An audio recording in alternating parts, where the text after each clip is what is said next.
What's up, guys? Welcome back to the channel. It is your All Sports Alpha, Leonardo Velasquez, and today we are going to be covering Game 1 of the NBA Finals featuring the New York Knicks and the San Antonio Spurs, and we will also be covering the semifinals of Roland Garros for both men and women, while also making our predictions for Game 2 of the NBA Finals and making our predictions for both the men and women finals of Roland Garros. Just to get started, let's dive deep into Game 1 of the NBA Finals.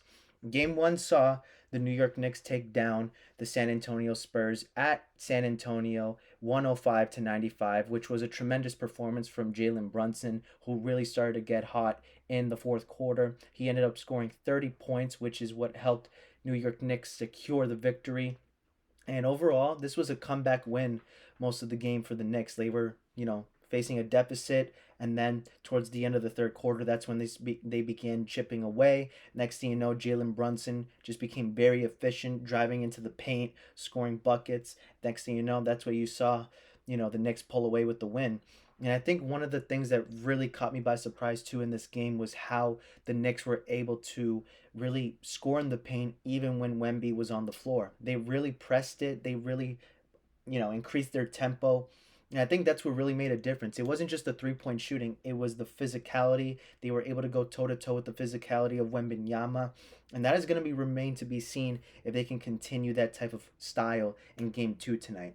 I do believe that Wemby may have had some missed opportunities in the fourth quarter.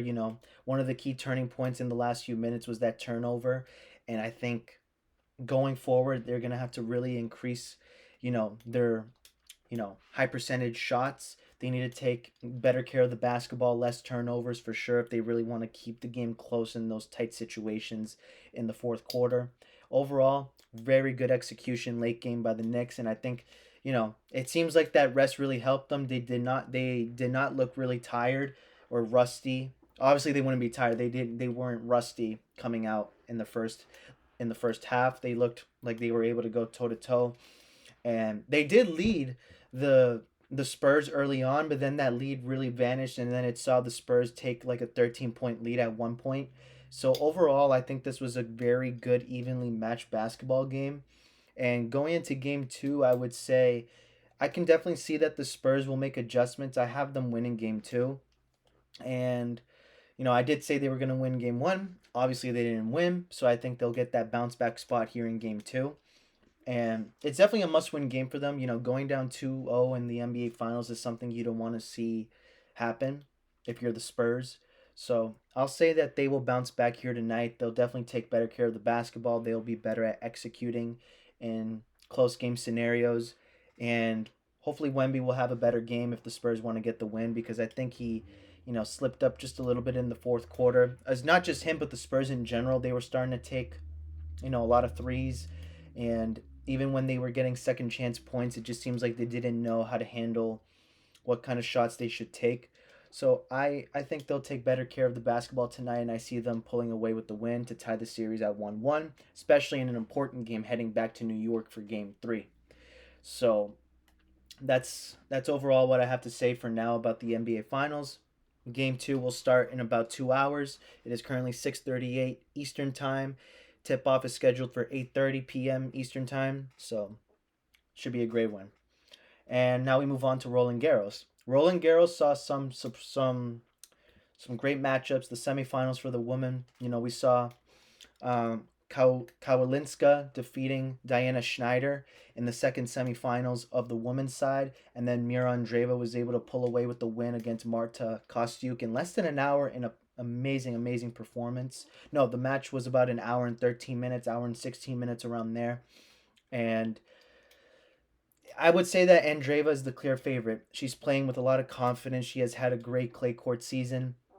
I would say she is without a doubt the favorite to win the title tomorrow at 9 p.m. Eastern Time, which will be 3 p.m. local time over there at Roland Garros in Paris. So I would say that, Kwalinska, she's had an amazing run. She's beaten some amazing players. She beat Qinwen Zhang. She beat Maria Sakkari, Diane Perry, Diana Schneider. She's had an incredible run here. Considering that she had to go through qualifiers, win those 3 matches just to even make it to the main draw, and now she's in the final. It's a truly amazing Cinderella story, and I'm really looking forward to see how she matches up against Andreeva. I mean, Andreeva, she has precise ball striking. She knows how to make the opponent move around. She's amazing at serving, and I would say this is a very very good matchup. It's almost like if I had to compare a, a men's style tennis match to what we can expect, for tomorrow, I would say that we can expect maybe like a Rafael Nadal and Djokovic type of matchup. I think that's something that is fair to compare to because Kolinska, she goes after every ball. She looks like she handles the clay very well. She puts a lot of top spin on her ball striking, on her forehand. Her backhand is pretty good too. She knows how to really, dictate directions, and overall she knows how to make her opponent play that extra ball. So that's something I'm going to be looking forward to seeing how Mira Andreeva can, adjust to that. So I would compare Kolinska's playing style to like Rafael Nadal in terms of going after every ball, putting a lot of top spin on the ball, making your opponent, work extra to get the point. And then Andreeva, it's fair to say that she's a lot like Djokovic in terms of style because she does have a good serve. She has amazing ball striking from the baseline, and that's really what Djokovic excelled at. But in terms of the net game, I think Kolinska does have an edge here when it comes down to getting points at the net.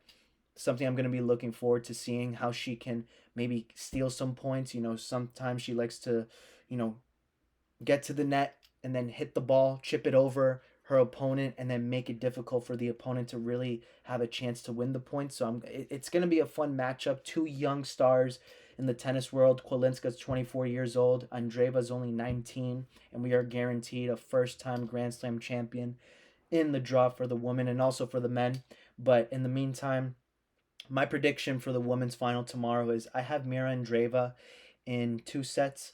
I think one thing that it was a little alarming for Kolinska was just she had to take a slight medical timeout and take some medicine to, you know, help with her leg during the semifinals against Diana Schneider. So I think she has played a lot of tennis, and I think, I don't know if she has enough gas left in the tank to really go toe to toe with Andreeva. And Andreeva is fresh. She's been finishing her matches in straight sets, and I would say that I have her winning in two sets. So give me Mira Andreeva to win her first Grand Slam title tomorrow at Roland Garros, and she will be your 2026 Roland Garros Women's Champion. And now moving on to the men's side. Today we saw Alexander Sasha Zverev face Jacob Menchik, and the other side we were gonna see Flavio Caboli face Matteo Arnaldi. Unfortunately, the match between Matteo Arnaldi and Flavio Caboli did not take place because Arnaldi had to withdraw from the match due to illness. He stated in a press conference that he was not feeling well. He said that he at first thought after eating dinner yesterday that he had digestive problems. Then he says he woke up around 1 to 2 in the morning feeling very weak, throwing up a lot, and clearly it was just an illness. Probably he got a stomach virus or food poisoning. So unfortunately, we weren't able to get both semifinal matches, but it does mean Flavio Caboli advances to the final, and he will be taking on Alexander Zverev, who did beat Jacob Menchik in the semifinals, in the first semifinals this morning in four sets. And overall, I think my main takeaway from this match was that Zverev is just playing very efficient tennis, especially on his serving. His serving has been phenomenal all tournament. He's only lost two sets, and I would say that if there's a time for Alexander Zverev to win a Grand Slam, it is now. He is facing an opponent in Flavio Caboli that he has beaten multiple times and on clay multiple times. He had beaten him recently at Madrid back in late April. He did lose to Caboli in Munich, Germany, but it's fair to say that that tournament was more like a pre-warm up tournament for Zverev heading into the two Masters 1000 tournaments in Madrid and Rome. So I would say, he did get his bounce back win against Caboli in Madrid, which was very impressive. He also has experience beating Caboli at Roland Garros. He did face him last year, and he beat him in straight sets in the quarterfinals, I believe it was. And I would just say that one thing that I will say too is for a player like Caboli to just now get a free jump into the final and miss out playing a match, it can definitely throw, you know, it can throw him off rhythm. And I think that's another reason why Zverev should be considered a favorite, because he's been playing his matches, winning them in dominant fashion for the most part. He's serving efficiently, and that is what's key. And he has had experience beating Kaboli on the clay at Roland Garros this year in Madrid. So I would say I'll give Kaboli a chance to take a set, considering that both of them will be well rested for this final. I have Alexander Zverev winning in 4 sets, and he will hopefully, I don't want to jinx anything, but I will be rooting for him because it's just a good way for him to finally culminate his odyssey of seeking a Grand Slam in his career. He's done it all, but overall, I think this is his time to finally achieve that next step, and we'll see if he were to win on Sunday, can that push him to maybe win more slams. So my prediction for Sunday between Zverev and Kaboli in the men's final is Alexander Zverev to get it done in 4 sets. It's a very exciting weekend, and I hope you guys, you know, if you guys are checking those games out, I hope you guys enjoy it. I hope you guys are going to enjoy game 2 of the NBA Finals, which starts in just under 2 hours now. And overall, that is it for today. The World Cup is starting in 5 days from now. So, 6 days actually, because it starts next Thursday. So, we will be making our World Cup predictions, analysis, and anything that catches our attention. Well, make that video on Monday, Tuesday. But for now, that is it for today. I hope you guys enjoyed the video. Please leave a